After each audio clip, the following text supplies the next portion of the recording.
Thank you all for being here in Hernando County this morning. I'm joined by State Attorney Bill Gladson, Sheriff Al Nienhuis, and Special Counsel from our Office of Statewide Prosecution, Rita Peters. Today is a good day for Florida. We're getting a dangerous, evil criminal off the streets, ideally forever. What we're going to discuss today can be described as nothing other than true evil. I think by now you know that Nathan Holmberg was arrested, suspected of serious child sex abuse, criminal activity.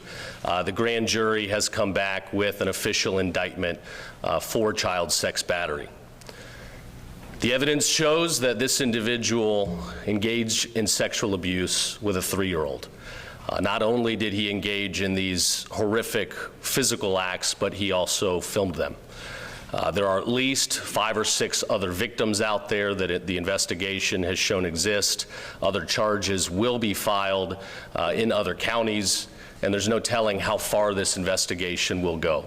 So if you have information out there, please contact Sheriff Nienhuis and his team to get this information to the people that are working on this case. I want to thank the Sheriff's Office, our law enforcement, the investigators who do put in the real hard work on cases like this, reviewing horrific evidence, stuff that's tough to look at, but they've got to do it to put the record together, to write up the reports and ultimately get the charges to seek justice. I'm going to announce this morning that in this case, we will be seeking the death penalty. I believe that crimes like this against young children, where you take their innocence, you take their childhood away from them, these horrific acts deserve the ultimate form of justice. So we will be doing everything we can legally to send him to meet his maker. Now, the United States Supreme Court case of Kennedy versus Louisiana does run up against us in this effort. We're certainly aware of that. That court, for those who do not know, said that you cannot seek the death penalty for child sex abuse. We believe that today's Supreme Court should reevaluate and reinterpret the law to allow this form of justice. You have somebody that raped and sexually abused a 3-year-old and filmed it.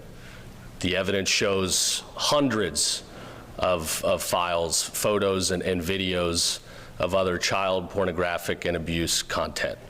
Again, this is not an individual that can be rehabilitated. This is someone that needs to face the ultimate form of justice.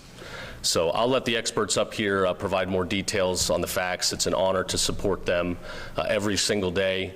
For the first time in state history, we've delegated our statewide investigative powers to the Sheriff's Office, under the State Attorney's Office, so that our investigators can begin looking in other counties where we believe additional victims might exist, additional evidence.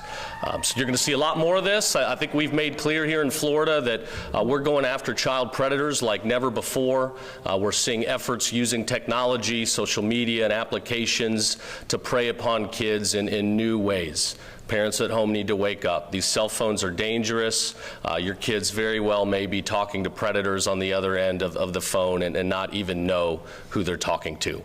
We see dozens of cases these days where physical abuse happens, but it originates online. Applications like Roblox, a gaming app for young kids, Snapchat, other social media sites. Pay attention, figure out what your kids are doing, take it seriously. You can save your children if you take this seriously. So I appreciate you all being here this morning for this somber but important subject. Florida's going to continue to be the safest state in the country to raise our kids, and I'm just, thanks be to God for our law enforcement and investigators, people that have to look at this stuff and put these cases together, but they're getting a dangerous guy off the streets. So with that, I will turn it over to the great State Attorney, Bill Gladson. Thank you, General. Good morning, everybody. I do appreciate the kind words, General, and the Sheriff's Office and the amount of work they put into this case is truly incredible. I want to cover some topics because I anticipate some questions on this case. As you heard, it is a extremely disturbing set of circumstances. I would ask that since we have a lot to cover after the four of us have talked, the general, the sheriff, and Rita Peters from assistant statewide prosecutor, after she gets a chance to speak, then we're going to open up for some questions. Prosecutors in Florida have an obligation to be very confined about what they say before a trial. So our pretrial comments have to be limited to what is in the public record and what is commonly known by the people in the community. And there's a reason for that. The reason is everybody wants a fair trial, but the state has a right to a fair trial as well. So our constitutional responsibility has to be balanced against our obligations to make sure that we're transparent with the community about what we do, and that the media has accurate information about a particular case. So we balance those two obligations, and that's why we're here today, because we do believe it's important to let everybody know where we are and what this community is going through. Without question, Florida leads the nation in providing for victims' rights. Without question. It used to be that crime victims and their families felt like they were sidelined because they didn't feel like they had a say in the criminal justice process. Florida does not do that anymore. Florida sits at the top in the nation as far as giving crime victims rights and their family members rights. And that's something that is really important to us as an office, and we take that responsibility seriously. There is no more important time in a prosecutor's career than when they are advocating for children, and that's because children can't fight for themselves. I tell our prosecutors all the time, your job is to fight for those who can't fight for themselves. And this is the kind of case where, you know, we put it all on the line, and there's really no place where our advocacy is more important. So over 2 weeks ago, a little over 2 weeks ago, a Good Samaritan came to the sheriff's office with information about Nathan Holmberg. And the sheriff's office got on this case immediately. Extremely quickly, they gathered evidence. And as you heard before from a previous press conference, the critical piece of evidence was a cell phone. And in that cell phone contained images of, you know, just unspeakable crimes against young children, production of child pornography, and it's just, it's hard to describe, and that's why we're not going to do that. But that critical piece of evidence became the focal point of this case. And from there, it has expanded into other jurisdictions and other types of crimes, all sexual in nature, that the sheriff's office has been uncovering. Due to the seriousness of the charges, and frankly because in Hernando County we have zero tolerance for child predators, as soon as he was arrested, he was put in custody on no bond, and he remains on no bond. He's going to be on no bond until this case is resolved. On Monday the 10th, the grand jury convened here in Brooksville. They heard evidence, and they issued a true bill of indictment charging Nathan Holmberg with multiple counts. And I'm going to go through some of the counts right now so you have an idea of what they are, but we're also going to share a redacted indictment with you as well. So counts 1 through 7 of the indictment allege the defendant committed sexual battery on a child under 12. Each of those charges carries a mandatory life sentence in prison and is eligible for the death penalty. So counts 1 through 7 are death penalty eligible. Counts 8 through 11 allege lewd and lascivious molestation of a child under 12. Each of these counts constitutes a life felony in Florida. Counts 12 through 14 allege the defendant committed lewd and lascivious conduct upon a child, a second-degree felony punishable by up to 15 years in prison. And in addition to the indictment returned on Monday, Nathan Holmberg was arrested and charged by information with the following: 83 counts of possession of child pornography, 1 count of lewd and lascivious molestation on a separate victim, 4 counts of production of child sexual abuse material, which is child pornography, involving 3 additional victims. All told, we have 5 separate child victims here in Hernando County that we've identified so far. I should stress the indictment issued by the grand jury was for crimes that occurred here in Hernando County only.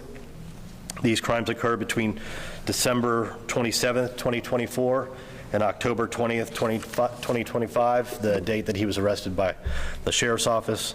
And those are the dates that he started when he first moved here until he was arrested. To be clear, the detectives uncovered evidence that additional crimes have occurred outside of the 5th Judicial Circuit, and I believe the Office of Statewide Prosecutor Rita Peters might be discussing some of the general broad aspects of that as well. For purposes of background, as you heard the General mention, that we are seeking the death penalty. In Florida, capital cases where the death penalty is an option, and in Florida, capital sexual battery is one of those statutes. We have to go to a grand jury. We can't just file an information and charge somebody. Those things have to go before the grand jury as a body. And once they issue a true bill, then it's our obligation to take the case and present it to the court. The day that they issued their true bill of indictment on all these counts, I filed a death notice in this case.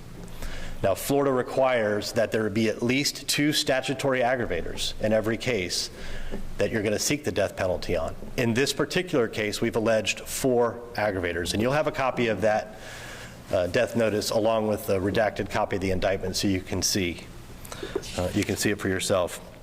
You know, filing a death notice is not something we take lightly. We look at the specific facts of every single case. We look at the impact on the victims. We look at the impact on the community, and we have to recognize that sometimes in these cases, not only are the children the victims, but the state is a victim. The community is a victim as a whole.